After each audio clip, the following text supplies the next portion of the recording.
અન્નપૂર્ણા રસોઈ ઘરમાં તમારું સ્વાગત છે। તો ચાલો આજે આપણે બનાવીશું ચીઝ।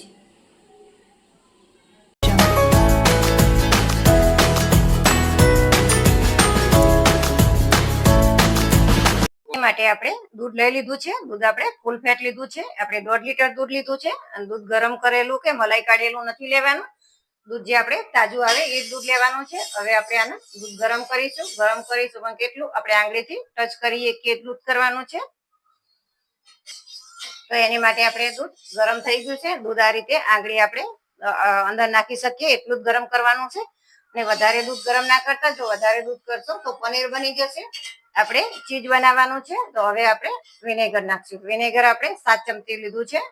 જો લીટર હોય તો તમે 5 ચમચી લો અને 1.5 લીટર હોય તો 7 ચમચી લેવાની। તો આ રીતે આપણે થોડું થોડું વેરતા જઈશું અને આપણે મિક્સ કરતા જઈશું। જો આ રીતે આપણે દૂધ ફાટવાનું શરૂ થઈ ગયું છે। આ રીતે આપણે સખત હલાવતું રહેવાનું એટલે દૂધ ફાટી અને આપણે આમાંથી ચીઝ તૈયાર થશે। જો આપણું આ રીતે ચીઝ બનવા માંડ્યું છે। હજી આપણે થોડીક વાર હલાવીશું। જો આ રીતે આપણું ચીઝ તૈયાર થઈ ગયું છે। હવે આપણે આ ચારામાં લઈ લઈશું બીજા મોટા ચારામાં।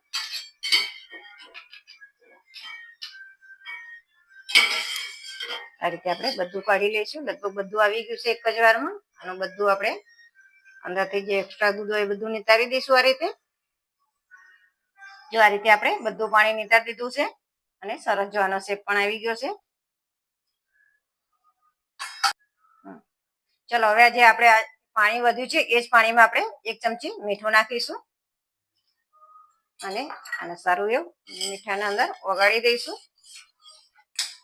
હવે આપણે જ્યારે આ ચીઝ અંદર નાખીએ ત્યારે આંગળી આ રીતે ડબોળી અને જોવાની કે આપણી આંગળી દજાતી નથી એટલું આમાં ગરમ પાણી રાખવાનું છે।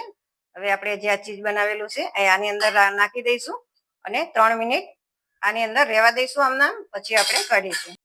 3 મિનિટ થઈ ગઈ છે તો હવે આપણે જોઈ લઈએ। જો આપણું ચીઝ સરસ એવું તૈયાર છે। આપણે બધું પાણી આમાં નિતારી દઈશું। આ રીતે કરીને આપણે બધું પાણી નિતારી દેવાનું છે। જો આ રીતે આપણે બધું પાણી નિતારી દીધું છે અને જો અત્યારથી ચીઝના ફોર્મમાં આવી ગયું છે। હવે આપણે આના કપડામાં લઈ લઈશું અને જે આ પાણી વધ્યું છે એ પાણી આપણે ફેંકવાનું નથી। 3 દિવસ સુધી આ પાણીને કાંઈ થતું નથી। આ પાણીથી તમે લોટ બાંધી શકો છો અને કોઈ પણ ગ્રેવીમાં પણ તમે આ પાણી નાખી શકો છો।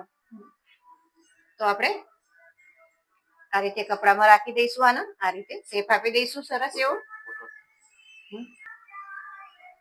આ રીતે આપણે જો આ કોટનનું કપડું મેં લીધું છે, આ શેપ સરસ અપાઈ ગયો છે। હવે આ રીતે આપણે મિક્સ કરી આ રીતે અંદર હવા ના જાય રીતે આ રીતે હવે આપણે 3 કલાક આ ફ્રીજમાં મૂકી દઈશું। ચલો હવે આપણે જોઈ લઈએ આપણું ચીઝ કેવું થયું છે। જો આપણું ચીઝ મસ્ત બની ગયું છે।